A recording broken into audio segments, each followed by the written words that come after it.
December 1944, somewhere in the frozen hills of Belgium.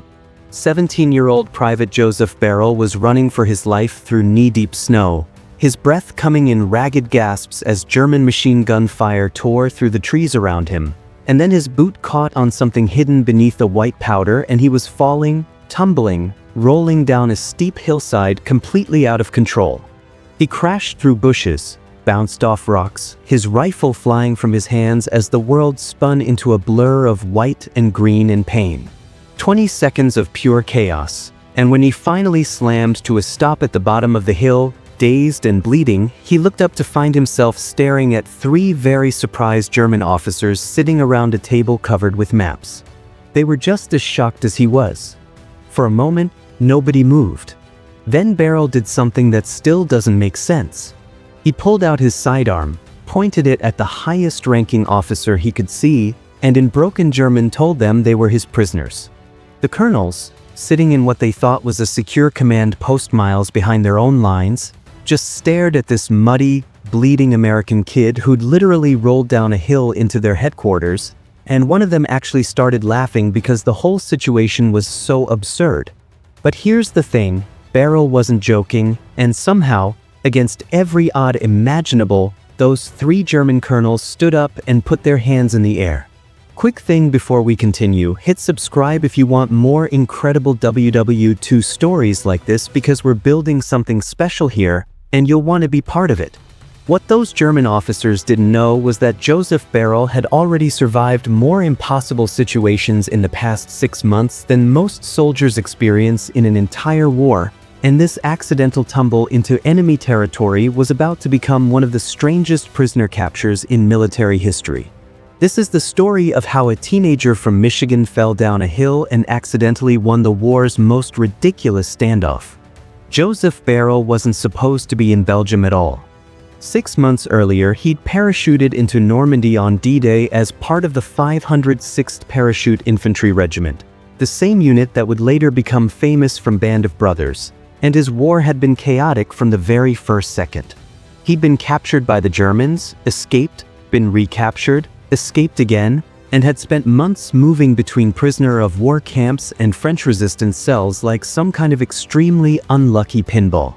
By December 1944, he'd made it back to Allied lines and could have taken a safe assignment, could have gone home with an honorable discharge after everything he'd been through, but instead he'd volunteered to jump back into combat during the Battle of the Bulge because he felt like he had unfinished business.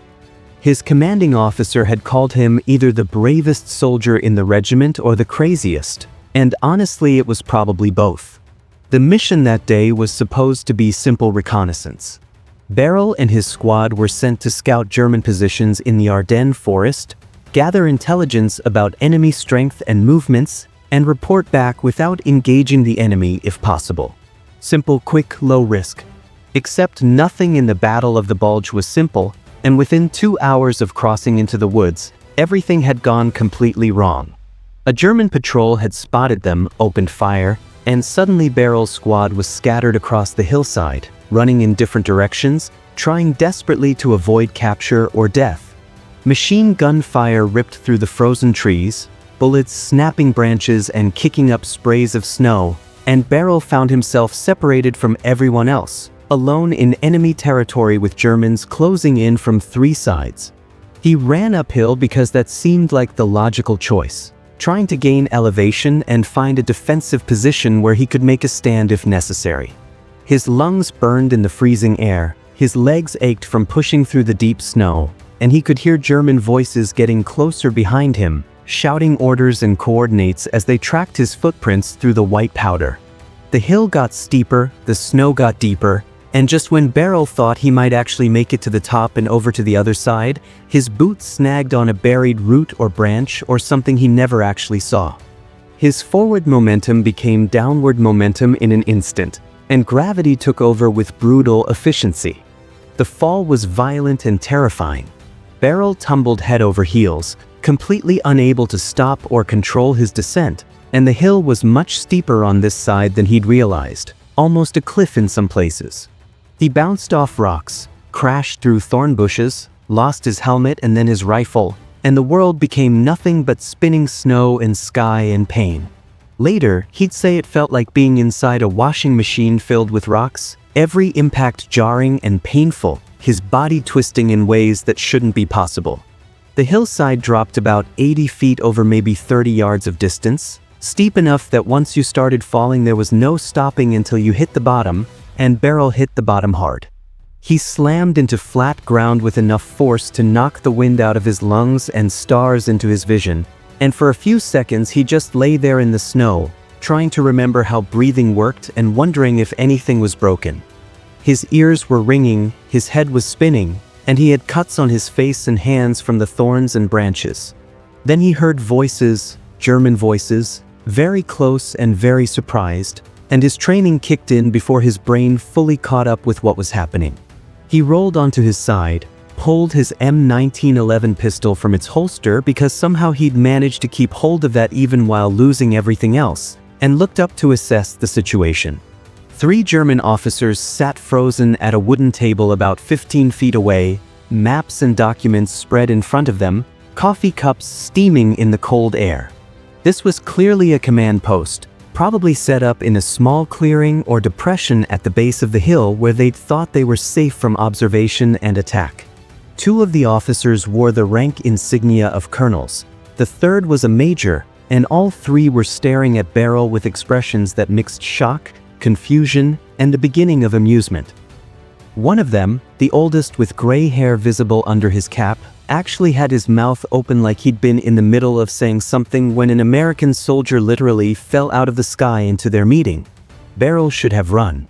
That would have been the smart play, the tactical choice, because he was outnumbered and behind enemy lines, and these officers almost certainly had guards nearby who'd come running at the first sign of trouble.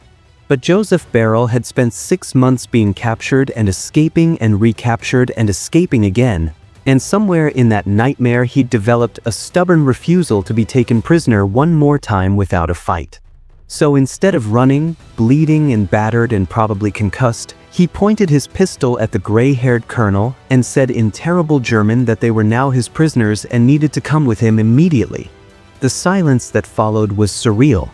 The colonels looked at each other, looked back at Beyrle, and one of them started to laugh, a genuine belly laugh like this was the funniest thing he'd experienced in months of brutal winter warfare. The gray-haired colonel didn't laugh though. He studied Beyrle carefully, taking in the American's injuries, the determined look in his eyes, the way his hand held that pistol rock steady despite the shaking from cold and adrenaline.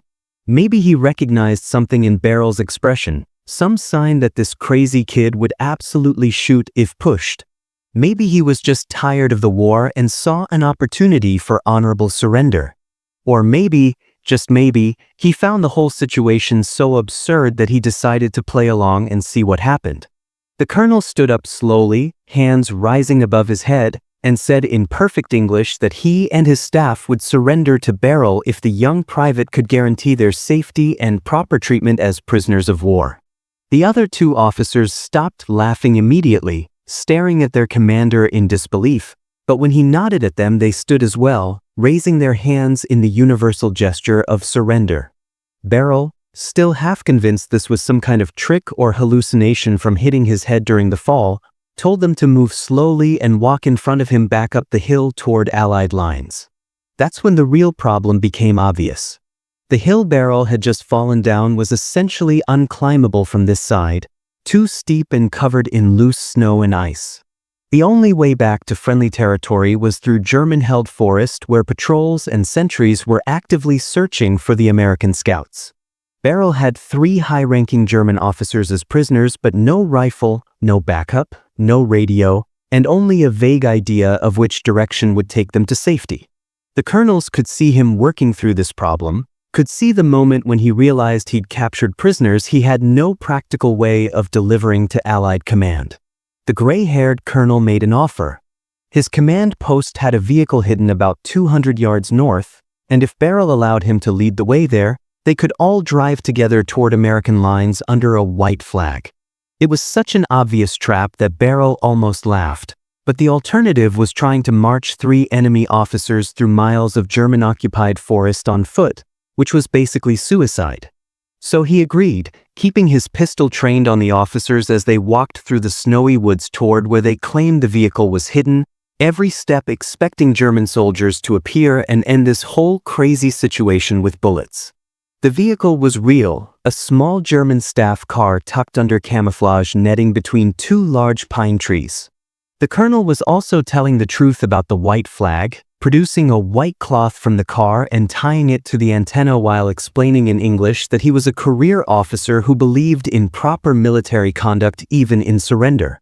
Beyrle made him drive while the other two officers sat in back, and they started moving west toward where Beyrle hoped American lines would be. This bizarre little convoy of one teenage American private holding three German colonels at gunpoint in their own staff car. They made it almost 2 miles before running into an American patrol, a squad of wide-eyed infantry soldiers who couldn't believe what they were seeing when Beyrle climbed out of the German vehicle and announced he had prisoners for processing. The squad leader actually made Beyrle repeat himself 3 times before calling for his commanding officer, who arrived looking extremely skeptical until the German colonels confirmed the story in their own words.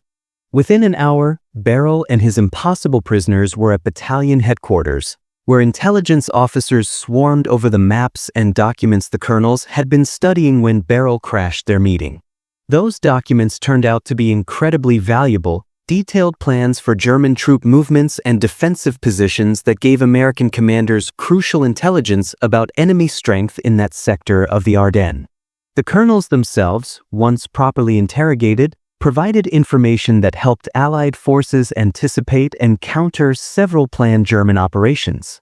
What had started as Beyrle falling down a hill in a panic had accidentally netted one of the more valuable intelligence hauls of the Battle of the Bulge.